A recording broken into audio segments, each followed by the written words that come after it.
ગોગોલ, ગોસર, ગોજબ, સોનમ,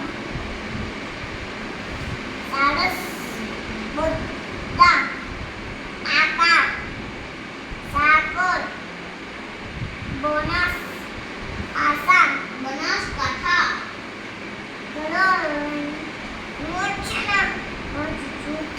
તું હું એના વચમાં બોલે એને વાંચવા દે ને.